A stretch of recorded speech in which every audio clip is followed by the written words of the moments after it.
A veneer is a wafer-thin, translucent ceramic shell that is placed over the tooth and applied with a special glue. Veneers are predominantly used on the frontal teeth. You see 2 veneers on the plaster model. The veneer is held and turned with a special stick, orange. The wafer-thin contact lens is made from ceramic. You can clearly see the stick shimmer through the thin shell when the veneer is turned.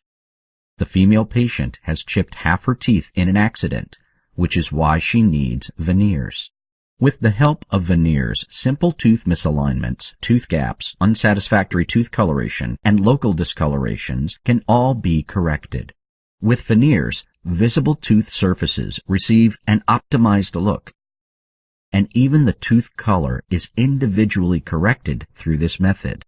This patient had a myriad of plastic fillings that kept discoloring due to her tobacco and coffee consumption. Veneers solved the unsatisfactory situation in her upper and lower jaw.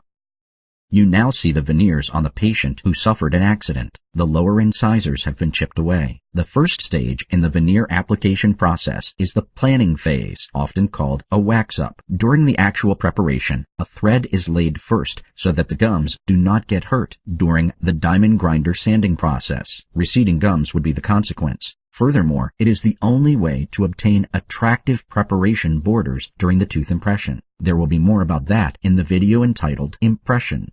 A thin layer, 0.3 to 1 millimeter, is removed from the enamel as needed.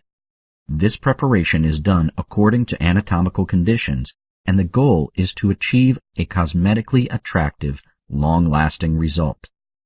Special depth marks, the dark lines, show the dentist how much enamel he needs to remove. At the end of the tooth impression preparation, a bite registration is made. The provisional solution uses plastic veneers that are made immediately after the impression is taken. A pre-impression, which was made prior to sanding, is filled with plastic and placed over the sanded teeth. The provisional solution is tried on after it is hardened, is carefully refined, and finally attached to the patient's mouth. Now you only need to choose the color before the order is sent to the technician, who needs approximately 1 week to manufacture the actual veneers. After a week has passed, the plastic provisional solution is removed and the teeth are cleaned with a brush. Veneer fitting is followed by the gluing procedure. Here you find the biggest differences in quality. Not all glues available on the market are suitable for veneer attachment. First, any existing bleeding is carefully stopped with the cauter. Clean work is extremely important during the gluing process, and there can be no saliva or blood present. The enamel is etched, the green paste, and the surface is treated with various glue products. Finally, the veneers are inserted. Surplus material has to be carefully removed, otherwise it will cause gum inflammation.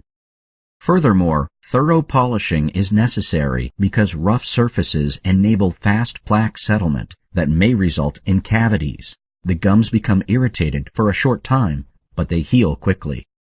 How much, if any, of your tooth substance has to be removed depends on your tooth alignment, your existing fillings, and your tooth color. In modern dentistry, teeth can be corrected through such minimally invasive procedures that crown sanding is usually not necessary. However, such high-quality aesthetic work requires a well-established team: dentist, technician, and assistants. An alternative for ceramic veneers would be plastic constructions, which are cheaper but discolor quickly and have to be changed every few years.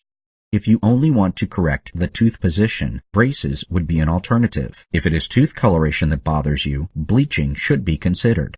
The specific risks of veneer sanding are similar to general tooth sanding. These can include acute tooth nerve inflammation caused by too much heat, which can necessitate root treatment, damage to neighboring teeth, gums, cheeks, and lips, and other related consequences.